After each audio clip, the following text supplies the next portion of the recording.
ZEE5 ಇರುವಾಗ ನೀವು ನಿಮ್ಮ ನೆಚ್ಚಿನ ಶೋಗಳನ್ನ ಎಂದಿಗೂ ಮಿಸ್ ಮಾಡಿಕೊಳ್ಳುವುದಿಲ್ಲ. ಅದು ಸಂಪೂರ್ಣ ಉಚಿತವಾಗಿ.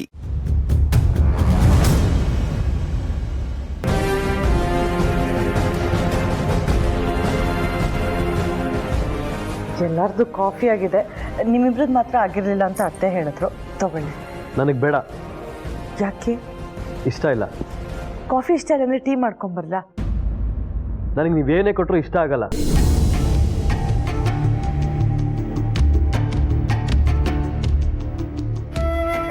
ಯಾಕೆ? ನಾನೇನು ಮಾಡಬಾರ್ದ? ಯಾಕಪ್ಪ ಹೀಗೆ ಮಾತಾಡ್ತಾ ಇದೀಯಾ? ಲಕ್ಷ್ಮಿ, ನೀನು ಸುಮ್ಮನೆ ಬಾ. ಒತ್ತಾಯ ಮಾಡಿಕೊಡೋದಕ್ಕೆ ಇಲ್ಲಿ ಯಾರು ಮಕ್ಕಳಲ್ಲ. ಒತ್ತಾಯ ಮಾಡೋದು ಬೇಕಾಗೂ ಇಲ್ಲ. ನನ್ನ ಗಂಡ ನಾನು ಮಾಡಿರೋ ಕಾಫಿನ ಕುಡಿಯೋದು, ಅದಕ್ಕೆ ಅವ್ರಿಗೆ ಬೇರೆ ಕಾಫಿ ಮಾಡ್ಕೊಂಡ್ ಬಂದಿದ್ದೀನಿ.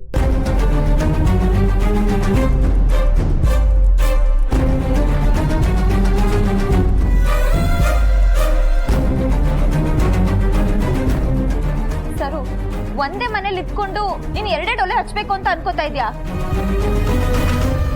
ಎಷ್ಟೋ ಫ್ಯಾಮಿಲಿಲಿ ದೊಡ್ಡ ದೊಡ್ಡ ಜಗಳ ಆದ್ರೂ ಅವರೆಲ್ಲ ಮತ್ತೆ ಒಂದಾಗ್ತಾರೆ. ಆದ್ರೆ ನೀವುಗಳು ಮಾಡ್ತಿರೋದು ತುಂಬಾ ದೊಡ್ಡ ತಪ್ಪು. ನಿಮಗೆ ಯಾಕ್ರಿ ನಮ್ಮ ಸಂಸಾರದ ವಿಷಯ? ಅಷ್ಟಕ್ಕೂ ನಮ್ಮ ಮನೆಗೂ ನಿಮಗೂ ಏನ್ ಸಂಬಂಧ?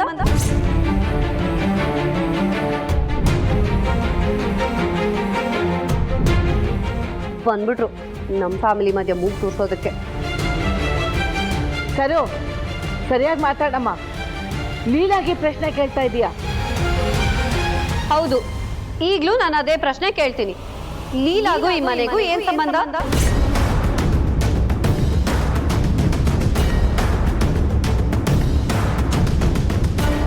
ಸಂಬಂಧ ಇಲ್ಲದೆ ಇರೋರು ಸಂಬಂಧಿಕರ ಬಗ್ಗೆ ಮಾತಾಡೋದಕ್ಕೆ ಬರಬಾರ್ದು. ಲೀಲಾಗೂ ಈ ಮನೆಗೂ ಸಂಬಂಧ ಇಲ್ವಾ? ಸಂಬಂಧ ಇದೆ. ಏನ್ ಸಂಬಂಧ ಇದೆ ಅಜ್ಜಿ? ಲೀಲಾ ನನ್ನ ಮಗನ ಹೆಂಡತಿ, ಅಂದ್ರೆ ನನ್ನ ಸೊಸೆ. ಎಲ್ಲಿವರೆಗೂ ಇವ್ರು ನಿಮ್ ಸೊಸೆ? ಅಂತರಾತೆಗೆ ನೆನಪು ಬರೋವರೆಗೂ ಮಾತ್ರ.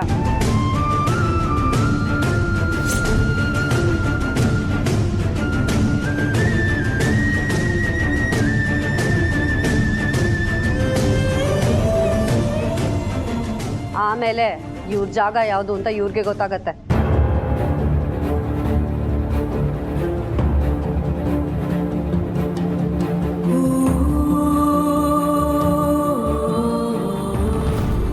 ಅಜ್ಜಿ, ಅಜ್ಜಿ ಒಂದ್ ನಿಮಿಷ. ಅಯ್ಯೋ ಪಾಪ, ಅಜ್ಜಿ ಬೇಜಾರು ಮಾಡ್ಕೊಂಡು ರೂಮಿಗೆ ಹೊರಟೋದ್ರು. ಇವರಿಂದ ಇನ್ನೂ ಅದು ಯಾರ್ಯಾರಿಗೆ ಬೇಜಾರಾಗಿ ಹೊರಗೆ ಹೋಗ್ತಾರೋ ಏನೋ. ನೋಡಿ, ಇಬ್ರಲ್ಲಿ ಒಬ್ರಿಗೂ ನನ್ನ ಮನೆಯಿಂದ ಆಚೆ ಹೋಗೋಕ್ ಬಿಡಲ್ಲ. ಈ ಮನೆ ಮುರಿಬಾರ್ದು.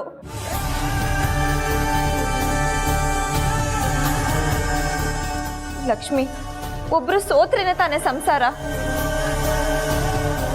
ಪ್ರೇಮ್, ನಂಗೆ ಗೊತ್ತು ನಿಮಗೆ ಸರು ಮಾತಾಡಕ್ ಬಿಡ್ತಿಲ್ಲ ಅಂತ. ಆದ್ರೆ ಪ್ಲೀಸ್ ನೀವು ಮಾತಾಡ್ಸಿ. ಪ್ರೇಮ್, ಪ್ಲೀಸ್ ಪ್ರಮೋದ್ನ ಮಾತಾಡ್ಸಿ. ಪ್ರಮೋದ್, ಪ್ಲೀಸ್ ಪ್ರೇಮ್ ಹತ್ರ ಮಾತಾಡಿ.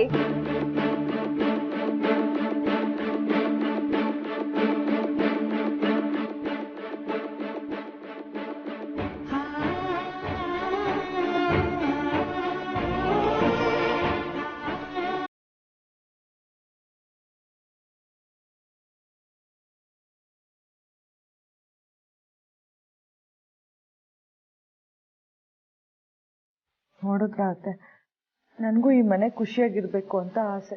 ಆದ್ರೆ ನನ್ನ ಮಾತು ಯಾರು ತಾನೇ ಕೇಳ್ತಾರೆ ಹೇಳಿ?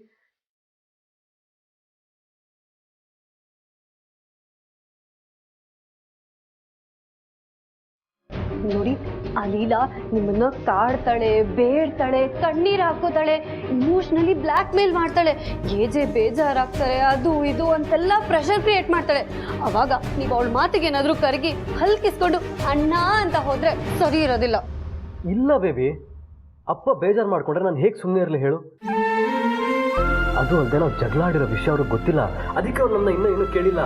ಅವ್ರಿಗೆ ವಿಷಯ ಗೊತ್ತಾಯ್ತು ಅಂತಂದ್ರೆ ಅವ್ರು ಎಷ್ಟು ನೊಂದ್ಕೋತಾರೆ ಗೊತ್ತಾ? ಅದಕ್ಕೆ ಅಪ್ಪನಿಗೋಸ್ಕರನಾದ್ರು ನಾನು ಪ್ರಮೋದ್ ಜೊತೆ ಮಾತಾಡಲೇಬೇಕು. ಇದೆಲ್ಲ ಲೀಲಾ ಅವ್ರಿಗೆ ಅರ್ಥ ಆಗ್ತಿರೋದು, ನಿನ್ಗೆ ಯಾಕೆ ಅರ್ಥ ಆಗ್ತಿಲ್ಲ ಬೇಬಿ? ಅಬ್ಬಬ್ಬಬ್ಬಬ್ಬಬ್ಬ ಆಗ್ಲೇ ಆ ಲೀಲಾ ನಿಮ್ಮನ್ನ ಬುಟ್ಟಿಗೆ ಹಾಕೊಂಡ್ಬಿಟ್ಲು ಅಲ್ವಾ? ಹೋಗಿ ಹೋಗಿ ಅವಳ ಕಾಲ ಹತ್ರ ಕುತ್ಕೊಂಡು ಭಜನೆ ಮಾಡಿ ನನ್ ಮುಂದೆನೆ ಆ ಲೀಲಾ ಪರವಾಗಿ ಮಾತಾಡ್ತಿದ್ದೀರಲ್ಲ, ನಾಚಿಕೆ ಆಗಲ್ವಾ ನಿಮ್ಗೆ? ಚಿಚಿ, ಅಸಹ್ಯ ಅಸಹ್ಯ. ಬೇಬಿ ಪ್ಲೀಸ್ ನನ್ನ ಮಾತು ಕೇಳು. ಕೇಳಲ್ಲ ಕೇಳಲ್ಲ ಕೇಳಲ್ಲ. ನಿಮ್ಗೆ ಆ ಲೀಲಾ ಮಾತೆ ದೊಡ್ಡದಾಗೋಯ್ತಲ್ವಾ? ಕಟ್ಕೊಂಡಿರೋ ಹೆಂಡತಿ ಮಾತಿಗೆ ಬೆಲೆನೇ ಇಲ್ಲ ಅಲ್ವಾ? ನಿಮ್ಗೆಲ್ಲ ಅಷ್ಟೇನೆ, ಕಂಡೋರ್ ಮನೆ ನೀರು ಪಾಯಸ ಅನ್ಸುತ್ತೆ, ನಮ್ಮನೆ ಪಾಯಸ ಕಹಿ ಆಗೋಗ್ಬಿಡತ್ತೆ ಅಲ್ವಾ? ನಿಮ್ ಬುದ್ಧಿನೇ ಎಷ್ಟು. ಆ ಲೀಲಾ ಎಂತ ದೊಡ್ಡ ಮಾಟಗಾತಿ ಗೊತ್ತಾ ನಿಮ್ಗೆ? ನನ್ನ ಲೈಫಲ್ಲಿ ನಾನು ಯಾರ ಬಗ್ಗೆನೂ ಕೆಡ್ದಾಗ ಮಾತಾಡಿಲ್ಲ. ನನ್ನಂತ ಒಳ್ಳೆ ಮನ್ಸಿರೋಳು ಆ ಲೀಲನ್ ಬಗ್ಗೆ ಅಷ್ಟೆಲ್ಲ ಮಾತಾಡ್ತಾ ಇದ್ದೀನಿ ಅಂದ್ರೆ ನಿಮ್ಗೆ ಅರ್ಥ ಆಗ್ಬೇಕಾಗಿತ್ತು. ನಾನು ದುರ್ಗಾ ಅಕ್ಕ ಅವಳಿಂದ ಎಷ್ಟು ನೊಂದಿದೀವಿ ಅಂತ ನಿಮಗೆಲ್ಲ ಅರ್ಥ ಆಗುತ್ತೆ. ಅಷ್ಟೇ, ನನಗೆ ಗೊತ್ತು, ನಾನು ಒಂಟಿ ಆಗ್ಬಿಟ್ಟೆ. ನನ್ನ ಹಣೆ ಬರನೇ ಇಷ್ಟು. ಆಯ್ತು ಆಯ್ತು ಆಯ್ತು, ನಾನು ಏನು ಮಾತಾಡಲ್ಲ, ಓಕೆನಾ? ಆದ್ರೆ ಅಪ್ಪ ಬೇಜಾರಾಗ್ತಾರೆ ಅನ್ನೋದೇ ಒಂದು ಯೋಚನೆ.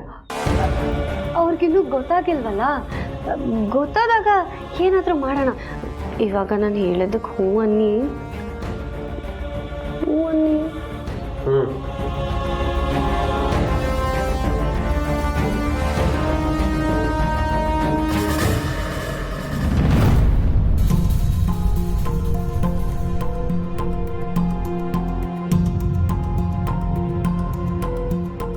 ಅಜ್ಜಿ, ಏನಮ್ಮ ಲೀಲಾ? ಈಗ ನಾನು ಮಾತಾಡಲ್ಲ, ಮಾತಾಡೋದೇನಿದ್ರು ಅವರು.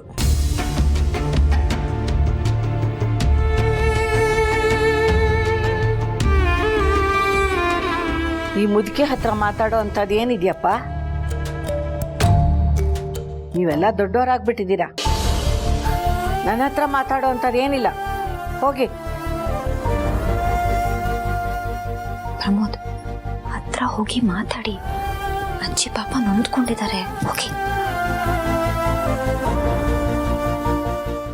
ZEE5 ಆಪ್ ಡೌನ್ಲೋಡ್ ಮಾಡಿ ಎಲ್ಲಾ ಸಂಚಿಕೆಗಳನ್ನು ಸಂಪೂರ್ಣ ಉಚಿತವಾಗಿ ನೋಡಿ.